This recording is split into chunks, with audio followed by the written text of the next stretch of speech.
So we have been hearing quite a bit about how Trump wants to make America the crypto capital of the world. Now, again, there has been a lot of talk, and talk is cheap. Let's just be honest here.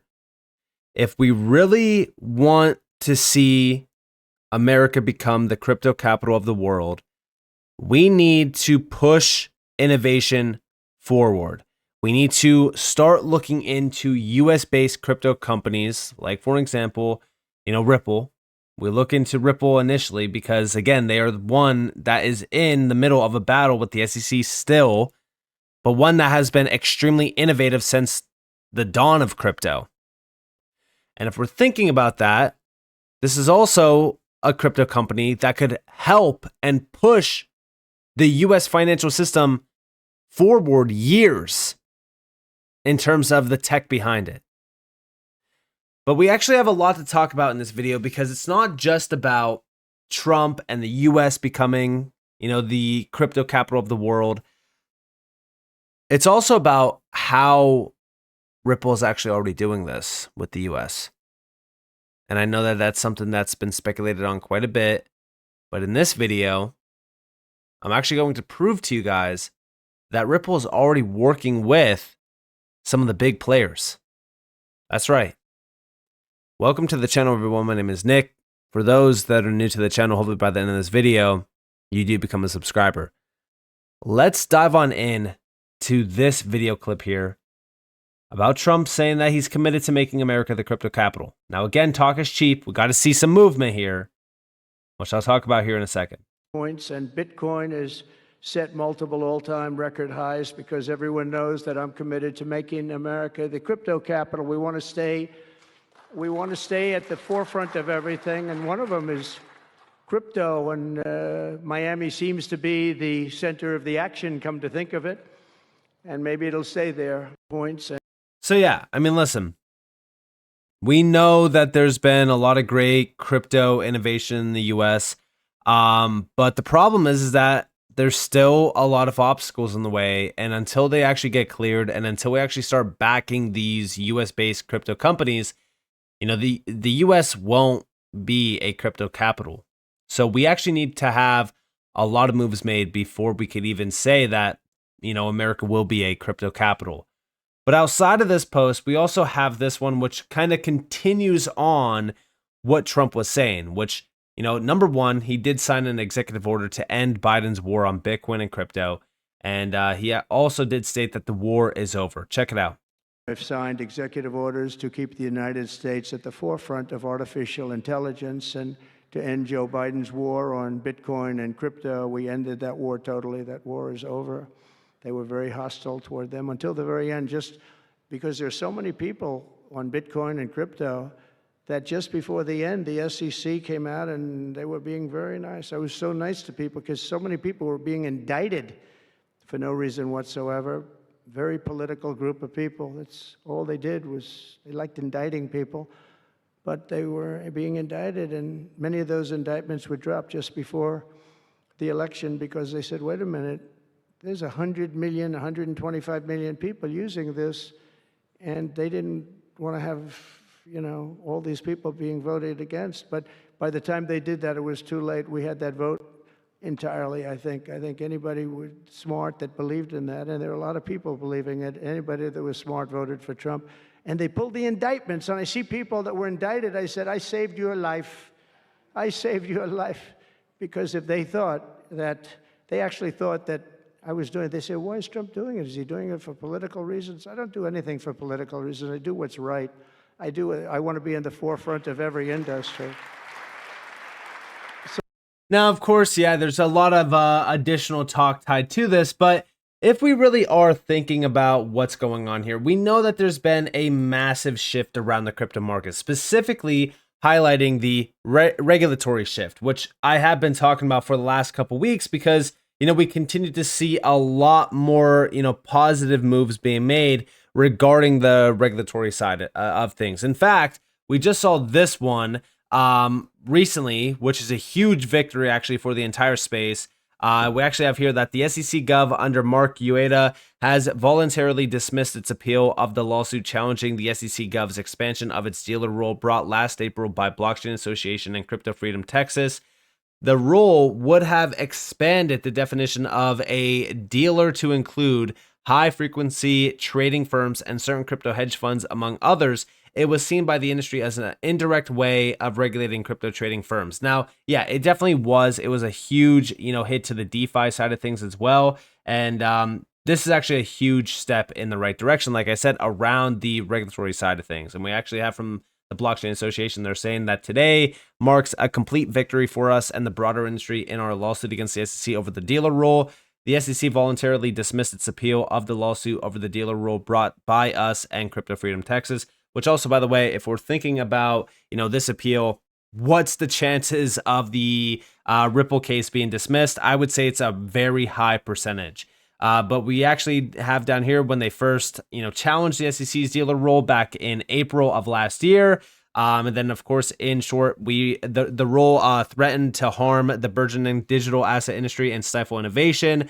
A district court ruled in our favor last November, but then the SEC appealed. And today, under new leadership at the agency, the SEC voluntarily dismissed its appeal, marking a total victory in the case, not only for us, but innovators, entrepreneurs, and the builders across America. So again, very big update and very big shift, by the way, in terms of what the SEC is actually focused on, what they're trying to do, and how they're trying to really kind of look at crypto.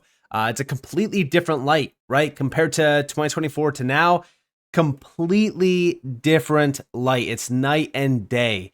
And again, this is really kind of allowing us to look at Ripple, because now we have the president saying, hey, we want America to be the crypto capital of the world, and we want to push this technology forward. The best way to do that is by easing the enforcement action that was brought upon this space in an unfair way, number one, by this previous SEC agency. I mean, like, this agency has been rogue, essentially. I want to call it just a rogue agency up until now, because they have been attacking this space from all fronts.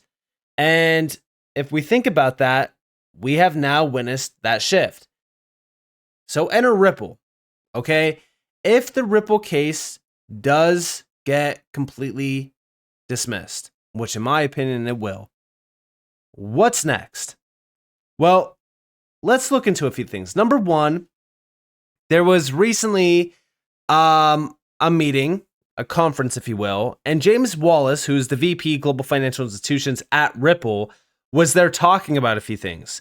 And we actually have here that public blockchains like the XRP ledger are poised to dominate in the long run due to their inherent strengths, decentralization, transparency, and resilience. People don't want walled gardens. They want open systems they can own a piece of. History backs this. Open protocols like TCP and IP beat out proprietary networks like AOL. Public blockchains are the internet of value, and they'll win for the same reason. Freedom scales better than control. Big shout to the subjective views for this, because I do have 2 video clips that I want to play, but check this one out. Trying to just understand better from your perspective, what are the key driving institutions? What are the key factors which are driving the institutional adoption of tokenized assets, and what is the right infrastructure which is needed to unlock it? Because definitely it's currently very fragmented. Yeah, thank you. It's still very, very early stages. I mean, we've seen, I think, over the past several years, lots of institutions doing experiments and pilots and sort of testing the water. I think the big shift really started in 2024, last year. Ultimately, people want to make more money, right? Either by growing their customer base or having new products or assets, or they want to improve their margins, right? They want to lower costs or whatever. So those are the sort of very basic drivers. Ultimately, as you rightly said, depending on which consulting firm you believe, there's a range of real-world assets that will get tokenized. It's like from 2 trillion to 20 trillion by 2030. I mean, I have no idea which is accurate. If it's a trillion, that's a big number, right? I think the other factor is there's always this, the business drivers, we want to make more money. That has to be done within the regulatory environment, the different rules of the road in different markets. Obviously, we're seeing some positive signs starting to emerge with the new administration here. We probably won't get into all that. But also the technology is an enabler. So with tokenizing assets on a blockchain, there are several characteristics that you can take advantage of. Instant or near instant settlement, 24/7 transaction business. Lots of different reasons behind it. The access. I think one of the drivers to the public shift towards public blockchains is around liquidity, right? This big access to liquidity pools. I do think that we will see this trend more towards public ledgers than private. There will always be a place, I think, in the market for both. I think like some of the comments on the previous panel, getting access to this capital around the world that started off in the sort of crypto space, so that's becoming, I think, more mainstream. That's, I think, the ultimate driver or enabler, if you like. So it's some combination of those three. I don't know what the actual number's going to be, but as a company, Ripple, we are heavily invested in this space and believe that a well-managed and well-regulated infrastructure will open up these opportunities around tokenization, not just replicating the current world, but also different use cases, and different business models. Thank you. And again, as we really think about Ripple, they are trying to push for regulations. They want regulations. They are very transparent. They are very open, which also provides a lot of trust from, for an example, the US government or US major banks, etc. Anyone that wants to utilize and tap into this technology. This is where we kind of separate Ripple from the rest, right? What other companies are this transparent? What other companies are this open? There's very few of them. Now, on top of this, why am I bringing this video clip up in a video where I'm talking about, Trump and the regulatory shift? Well, because I think that all of this is clearing a path for Ripple to be integrated within the US. Why? Well, this is James Wallace. The same James Wallace that also told us back in September that Ripple works with the Federal Reserve. Big shout out to Mr. Man XRP for this video. Check this out. Others was like the rise of other CBDCs. So I do work in the US. We work with the Fed, and we work with the academic, a number of universities that also work with the Fed. And the geopolitical impact of CBDCs is one of the topics that we've been working on. And when China announced the digital yuan, that suddenly made the Fed, the US Fed, wake up and go, oh, hang on a minute. This is scary because the dollar is still the primary currency for global trade, reserve currency, and if the digital yuan becomes widely used outside of China, that could be a threat to the dollar. So he literally says that Ripple works with the Fed. He specifically works closely with the Fed and even organizations tied back to the Fed.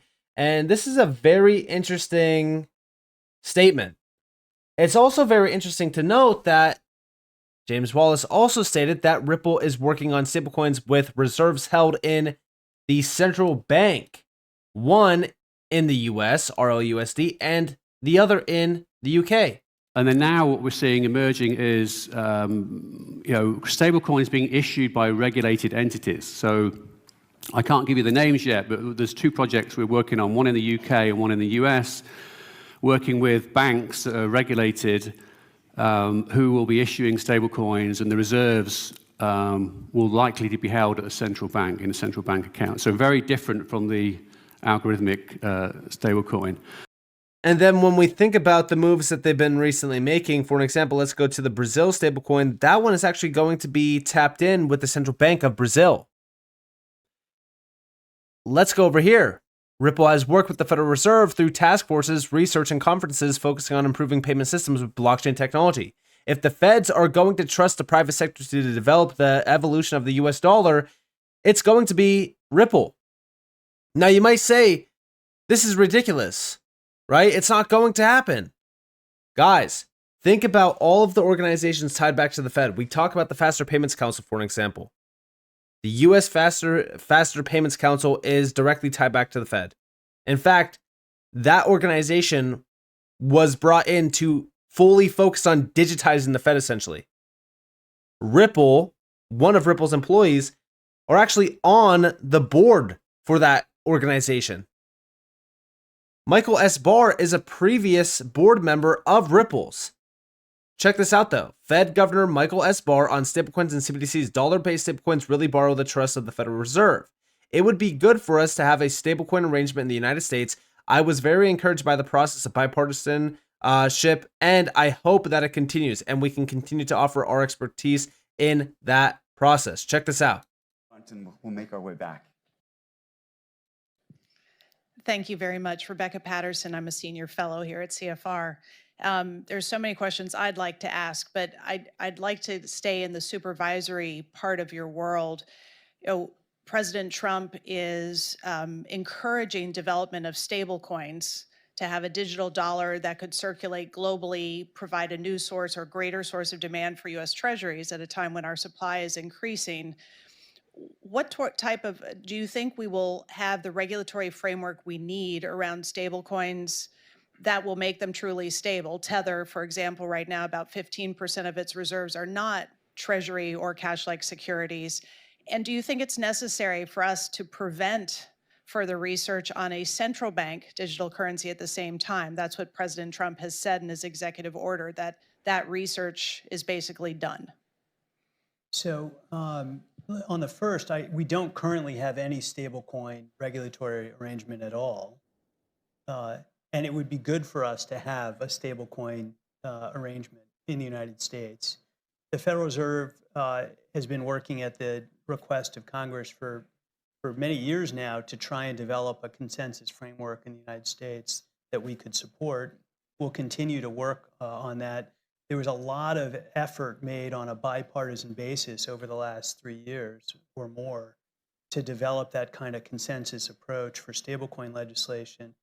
I was very encouraged by that process of bipartisanship, and I hope that it continues and that we can continue to offer our expertise for that process.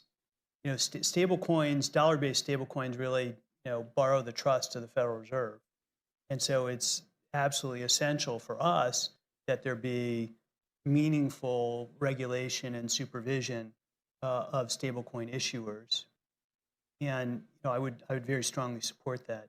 Whether stablecoins play this broader role or not in the economy, I think, is a separate question. If we have material amounts of stablecoin issuance in the country, we want to make sure that they're done in a safe and sound way. Central bank digital currency conversation is a different conversation. We've said at the Fed very clearly that whether we issue a retail CBDC that's a matter for the president and for the Congress. That's not something the Fed could just go do or would ever want to go do. That's for the elected branches to decide what to do. Now, again, as we do really think about what's going on here, we know that Ripple has many ties right back to the Fed. We know that they've been working with the Fed from, direct employees at Ripple. If we think about this admin and what they're trying to push forward, they love stablecoins. They've been talking about stablecoins for quite a little bit of time now, since the election. And, Ripple just launched RLUSD. They continue to expand their stablecoin offerings as well on the XRP ledger. It makes a lot of sense for Ripple to become the big player behind the US digital, economy, essentially, meaning Ripple is the big player behind RLUSD, the first major US-based regulated stablecoin that has complete, full, 100% transparent backing. Everything is transparent.